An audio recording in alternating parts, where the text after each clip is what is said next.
Hi friends, welcome to Sabina சமையல். இன்றைக்கி நம்ம ரேஷன் புழுங்கரிசியை வச்சு இன்றைக்கி சூப்பரான ஒரு பொரி லட்டு தாங்க செய்ய போகிறோம். இப்போது நான் வந்து ரேஷன் புழுங்கரிசி வந்து ஒரு 1.5 டம்ளர் எடுத்திருக்கேங்க. 150 கிராம் நடக்கடலை எடுத்திருக்கேன், வறுத்த நடக்கடலை. ஒரு 4 ஏலக்காய், நாட்டு சர்க்கரை தான் நான் எடுத்திருக்கேன். ஒரு 1.5 கப்பு, இந்த கப்பில் ஒரு 1.5 கப்பு நாட்டு சர்க்கரை எடுத்திருக்கேன். உங்களுக்கு இனிப்பு எவ்வளோ வேணுமோ அது தகுந்த மாதிரி போட்டுக்கோங்க. இப்போ இந்த அரிசி வந்து நல்லா தண்ணி ஊற்றி ஒரு 3-4 டைம் நல்லா கழுவி எடுத்துக்கலாங்க. இதில் வந்து எந்த ஒரு கருப்பரிசி எதுவுமே இல்லை பாருங்கள், பளிச்சுன்னு தான் இருக்குது. ஏன்னு கேட்டால் இந்த ரேஷன் அரிசியில் மட்டும்தான் இந்த லட்டு வந்து ரொம்ப டேஸ்ட்டாக இருக்குங்க. நம்ம சாப்பாட்டு அரிசி, இட்லி அரிசியில் செஞ்சால் அவ்வளோ டேஸ்ட் வராது. இப்போ பாருங்கள், நல்லா கழுவி நான் ஜலிக்கிறதுக்கு போட்டு வச்சுருக்கேங்க, தண்ணி வடியறதுக்கு. இப்போ தண்ணி வடிஞ்சதும் இப்போ ஸ்டவ் ஆன் பண்ணி ஒரு வடை சட்டி வச்சாச்சு. வடை சட்டி நல்லா காஞ்சதும் நம்ம அரிசி கொஞ்சம் கொஞ்சமாக போட்டு நல்லா பொன்னிறமாக வரும் பார்த்திங்களா, அந்த ஸ்டேஜ் வரைக்கும் வறுத்துக்கலாம். ரொம்ப கருகவும் விடக்கூடாது, ரொம்ப டேஸ்ட்டாக இருக்குங்க.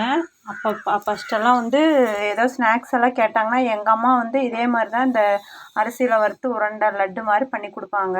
இப்போ இருக்க குழந்தைங்க யாருமே அதிகமாக விரும்பி சாப்பிட்றதில்ல. ஆனால் இந்த மாதிரி ஒரு டைம் நீங்கள் ட்ரை பண்ணி செஞ்சு கொடுத்து பாருங்கள், ரொம்ப டேஸ்ட்டாக இருக்கும்.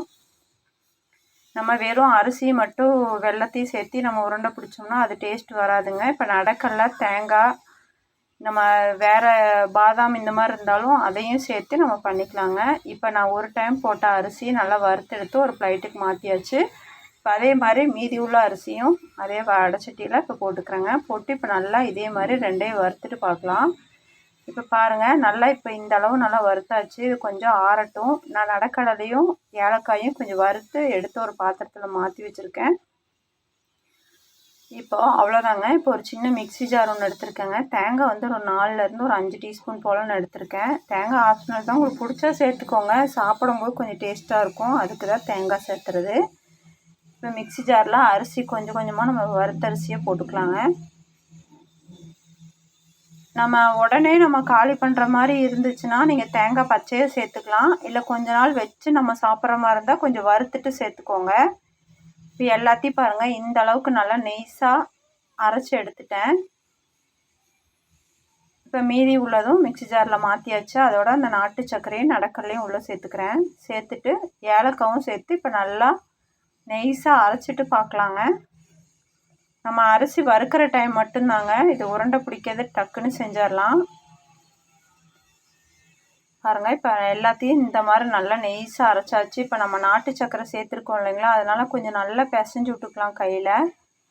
இதோட வந்து கொஞ்சமாக ஒரு 2 டீஸ்பூன் போல் நெய் ஊற்றியும் நம்ம பிணைஞ்சிக்கலாங்க. நான் நெய்யும் கொஞ்சமாக வெதுன்னு இருக்கும் பார்த்திங்களா தண்ணி, அந்த தண்ணி வந்து லைட்டாக தொளிச்சு தான் விட்டு நான் இது பிணைஞ்சு எடுத்துக்கிறேன்.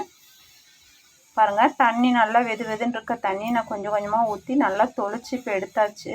பாருங்கள் எவ்வளோ சூப்பராக நம்ம நெய் இப்போ நம்ம ஊற்றிருக்கோம் இல்லைங்களா, நல்லா மணமாக இருக்கும்.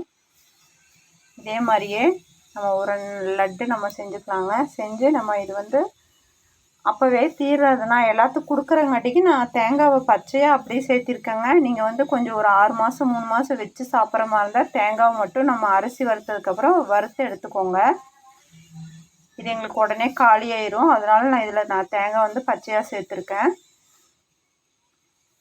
இப்போ நல்லா பாருங்கள், சூப்பராக நம்ம லட்டு ரெடி ஆயிடுச்சு. நீங்களும் உங்கள் வீட்டில் இதே மாதிரி ட்ரை பண்ணி பார்த்துட்டு எப்படி இருந்துச்சுன்னு எனக்கு கமெண்ட்டில் சொல்லுங்கள். அவ்வளோதாங்க இந்த வீடியோ. பாய்.